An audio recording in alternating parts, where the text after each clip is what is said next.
Dans la commune de Yopougon, au carrefour à feu de Wakubwe, de petits garçons fleurissent aux abords du périphérique. Ils ont entre 8 et 12 ans et déjà à cet âge, ils sont laveurs de pare-brise. Une activité qu'ils exercent au quotidien depuis près d'un an pour certains, en saison sèche comme en saison pluvieuse. Moi, je pense qu'ils se débrouillent parce que c'est des enfants. Souvent, on leur donne 100 francs, on leur donne 200. Mais ils nous aident souvent. Pour ceux qui sont paresseux, qui négligent un peu la propriété de leur véhicule. Le phénomène prend de l'ampleur dans les différentes communes d'Abidjan et il a le don d'irriter certains automobilistes qui apprécient peu de se faire forcer la main pour un lavage souvent approximatif. Le scénario est toujours le même, une voiture qui s'arrête au feu rouge, un gamin qui se précipite avec son racloir.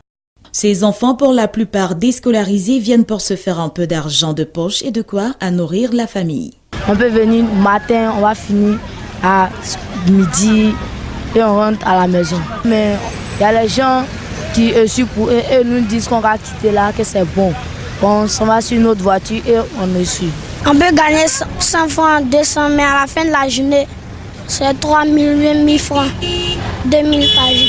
Utile pour certains, agaçant pour d'autres, ces laveurs de pare-brise ne font pas l'unanimité des automobilistes. Les enfants, leur place, c'est pas sur la route, c'est pas entre les voitures. Souvent même quand on vient au feu comme ça, là, ils sont là. Ils ne savent même pas s'il y a une voiture qui arrive. Ils ne savent pas si les parents même sont au courant. Souvent, ils disent que non, ils font ça pour avoir un peu d'argent, pour pouvoir manger. Sur la chaussée, au milieu de véhicules, les petits laveurs de pare-brise opèrent régulièrement sans aucune moindre peur. Pour les parents, il n'est point question de les laisser traîner dans de telles activités. Je ne sais pas ce qui se passe et puis ces enfants en font ça, quoi, mais vraiment c'est pas bien. Je pense que c'est un métier qui est risqué. Voilà, c'est un métier qui est très risqué parce que par moment les enfants n'attendent même pas que le feu rouge s'annonce et puis se précipitent sur les voitures. Alors ça peut provoquer vraiment beaucoup d'accidents. Cette vie n'est pas toujours facile pour ces enfants. Il faut parfois faire face aux nombreux risques tels les accidents de circulation ou enlèvements. Un comportement que les sociologues tentent d'expliquer.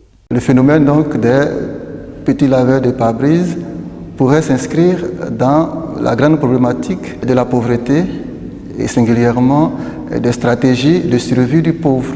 La plupart du temps, comme ceux qui arrêtent les voitures au plateau et qui garent ces voitures-là, les diosseurs de Nama comme ils disent, et puis les petits sireurs et bien d'autres sont issus de milieux précaires, des milieux pauvres.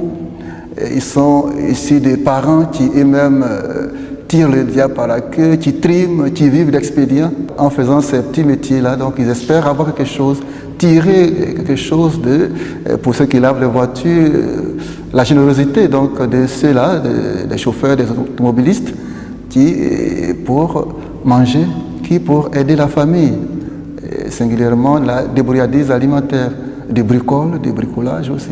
Voilà, c'est ce qu'ils ont pu trouver, ce qu'ils savent faire pour le moment, pour passer une période difficile de leur vie. En attendant que les autorités compétentes ne se penchent sur la question, les petits laveurs de pare-brise, eux, s'emplissent les poches.